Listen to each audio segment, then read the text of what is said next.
Assalamualaikum dan salam sejahtera. Saya Kapten Rais, founder dan trainer untuk program kurus viral Lemak Tulen. Selari dengan misi kurus tahun 2022, apa kata korang letak target untuk buang korang punya boroi, kecikkan lengan, kecikkan peha menjelang hari raya pada tahun ini. Sebab pejam celik lagi beberapa bulan je kita nak sambut puasa dan kemudian kita sambut hari raya Aidilfitri. Melalui program kurus viral Lemak Tulen, kita akan ajar korang nak buang boroi, nak kurus, nak dapat bentuk badan yang menarik hanya melalui pemakanan yang betul dan senaman yang efektif sahaja, tanpa menggunakan sebarang alat, sebarang produk dan sebarang ubat untuk kurus yang boleh membahayakan diri korang. Dengan bajet yang paling murah dan korang boleh buat dekat mana-mana sahaja, walaupun dekat rumah, tanpa risau apa sahaja rutin dan pekerjaan harian korang. Dengan hanya RM89 selama 7 hari dan program kita adalah money back guarantee. InsyaAllah korang akan dapat rasa perubahan dan nampak sendiri kesan dia dalam masa yang singkat walaupun selepas habis program 7 hari. Untuk bulan Mac kita hanya ada 2 batch saja dengan slot yang sangat-sangat terhad. Hampir 9,000 orang telah menyertai program Lemak Tulen ni dan 100% success rate. Tak ada seorang pun yang gagal. Lepas ni kalau korang nak bergabar untuk hari raya, tak payah lagi nak tarik nafas untuk nampak korang kononnya kurus. Untuk kaum perempuan mungkin nak pakai baju-baju lama masa korang anak dara zaman remaja dulu, boleh pakai baju yang lama balik. Slot terhad, masa terhad, korang boleh klik link dekat bawah sekarang untuk join program Lemak Tulen. Jangan terlepas.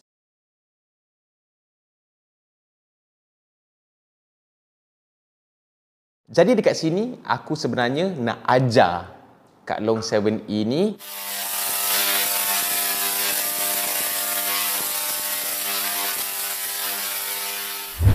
Assalamualaikum. Salam sejahtera. Apa hal korang? Selamat kembali. Selamat datang ke dalam channel YouTube Rais Hamid, Aris TV, dan masih lagi bersama dengan YouTuber kegemaran rakyat Malaysia, Rais Hamid. Apa hal korang? Check it out now. Ya bedu, let's go. Come on yo. Allahumma salli ala Muhammad wa ala ali Muhammad. Yeah. Alhamdulillah, dengan izinnya aku dah berjaya setup, tak berapa nak setup sangat buat sementara ni. Inilah aku punya studio yang akan aku gunakan untuk shoot konten-konten untuk channel YouTube Aris TV. Okey ke tak okey? Tu aku nak tahu tu. Jadi korang bolehlah bagi komen korang, bagi ulasan korang. Studio aku ni okey ke tak? Mungkin ada lagi yang korang boleh bagi idea ke aku supaya aku boleh tambah baik aku punya studio ni lah. Jadi untuk menambahkan lagi semangat aku untuk nak set up studio, nak tambah baik lagi lah channel YouTube Rais Hamid Aris TV ni, sudi-sudilah korang untuk tekan butang subscribe. InsyaAllah aku akan tambah baik, aku akan improve dan aku akan terus memberikan konten-konten yang bermanfaat yang insyaAllah boleh menjadi asbab kebaikan untuk kita semua. Tekan butang subscribe, free je. Come on.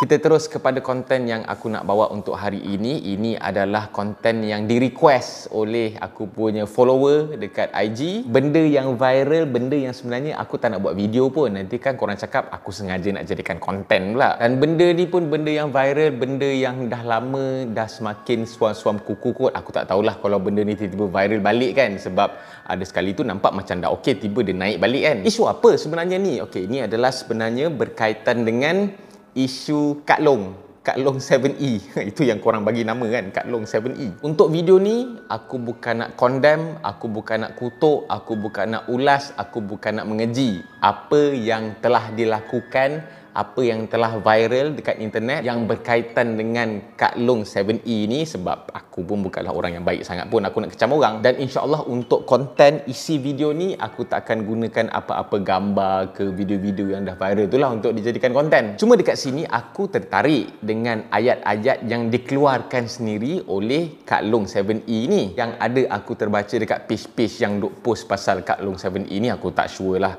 ayat-ayat tu memang Kak Long yang cakap ke ataupun yang ditukuk tambah ke. Tapi dalam posting tu dia ada mention lah yang Kak Long ni dia marah ataupun dia tak suka orang pergi sebarkan video tu. Dia tak suka diri dia dikecam oleh netizen dan sebagainya lah. Jadi dekat sini aku sebenarnya nak ajar Kak Long 7E ni, mungkin boleh jadi peringatan untuk diri aku sendiri dan juga kepada semua netizen rakyat Malaysia selagi mana korang ada internet, selagi mana korang ada akaun social media. So Kak Long, dia macam ni lah Kak Long. Video Kak Long yang dekat 7E yang mula-mula viral pasal Kak Long ni, saya ingat lagi Kak Long ada cakap, oh tolong share video ni, share live ni, share.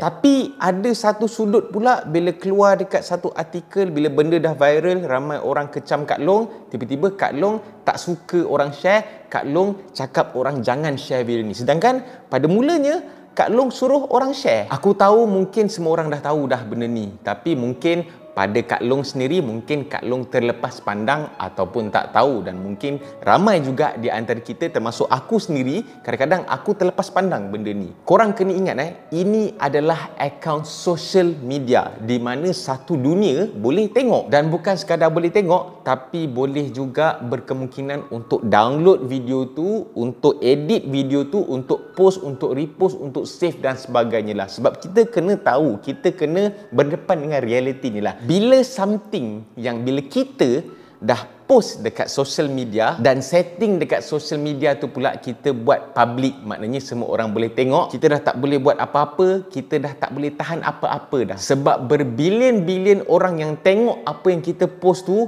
dorang boleh share, dorang boleh sebarkan, dorang boleh download, dorang boleh edit, dorang boleh post dekat social media yang lain pula. Jadi pada saya lah Kak Long, kalau Kak Long nak marah ataupun Kak Long tiba-tiba pula keluar ayat katanya nak menghalang orang untuk keep on share video ni, mana tak boleh dah. Memang dah terlepas. Orang kata telajak perahu boleh undur lagi. Telajak post dekat social media, sampai bila-bilalah dia akan kekal dekat social media. Ditambah pula dengan Kak Long buat live, post benda-benda yang macam tu, yang berkemungkinan memang mengundang maki lah, memang mengundang kecaman lah. Bukannya Kak Long post video buat kek ke, memasak ke, tak. Tapi yang viral tu adalah video yang tu lah, saya tak nak ulas pun. Dan dari sudut keduanya, pasal kecaman, Kak Long sedih, Kak Long tak nak dikecam. Tapi benda yang Kak Long buat, yang post dekat social media tu, memang mengundang kecaman lah. Dekat internet ni, Kak Long bukan sekadar orang buat jahat dikecam,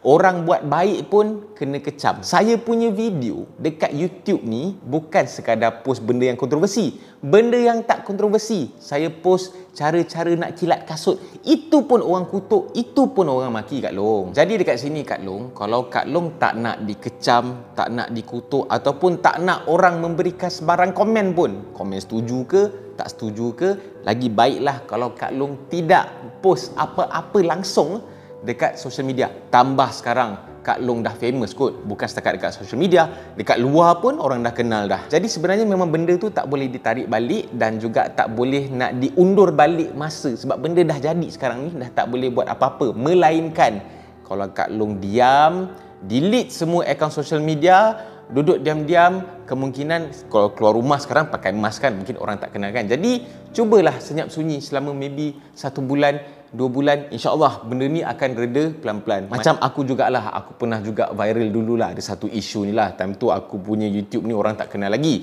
Dan juga memang 3 bulan, aku tak aktif di social media, aku tak keluar rumah pun. Lalas alhamdulillah benda tu pelan-pelan dia reda sendiri. Jadi kesimpulannya dekat sinilah, kepada Kak Long, kepada aku dan kepada semua orang rakyat Malaysia lah terutamanya, kalau kita nak post sesuatu dekat social media, ingat benda dekat social media ni, bila once kau dah post, kau tak boleh nak halang, kau tak boleh nak stop, kau tak boleh nak buat apa-apa dah sebenarnya. Walaupun benda tu kau sempat post maybe dalam 1 minit, lepas tu kau remove balik, kau delete balik, tetap kalau ada orang yang tengok, berkemungkinan orang boleh save, orang boleh download, orang boleh cut, orang boleh superimpose, macam-macam lagi lah orang boleh buat sebenarnya dekat apa benda yang kita post tu. Dan juga sekiranya kau memilih untuk post benda-benda yang kontroversi, kau nak post contohnya luahan perasaan lah, berbenda lah, kau kena terima, tak semua orang sependapat dengan kita. Tambah-tambah pula kalau kau post benda yang kontroversi, kau kena bersedia dengan sebarang kecaman, kemungkinan.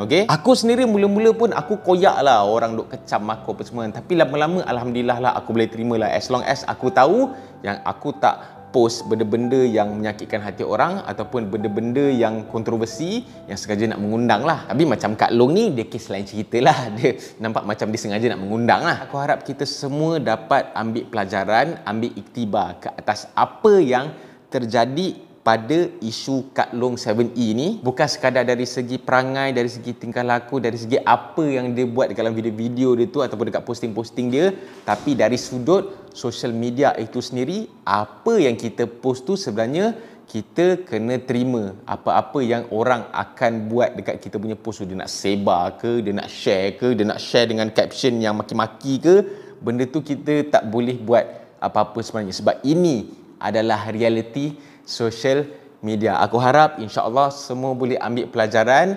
Mungkin apa yang aku bagi tahu ni remeh-temeh, mungkin semua orang dah tahu, tapi kita ingat ada juga kadang-kadang orang yang tak tahu dan mungkin juga terlepas pandangan, dan aku percaya Kak Long terlepas pandang benda ni. Sebab tu bila dia share, bila dia buat live dan sebagainya, dan dia minta orang share, dia buat Facebook live kan hari tu kan, and then dia minta share, dia mungkin terlupa yang benda ni kalau dah viral, kalau dah menjadi kecaman, benda ni tak boleh ditarik balik. Kita memang dah tak ada kudrat dah.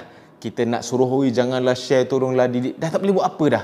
Sebab ingat, dia share tu bukannya dia share balik dekat Facebook je. Orang download video dia, orang post kat TikTok, post dekat YouTube dan sebagainya. Jadi, kita semua boleh ambil iktibar, ambil pelajaran sama-sama. Korang bolehlah share video ni. InsyaAllah kita sebarkan benda yang kebaikan ni.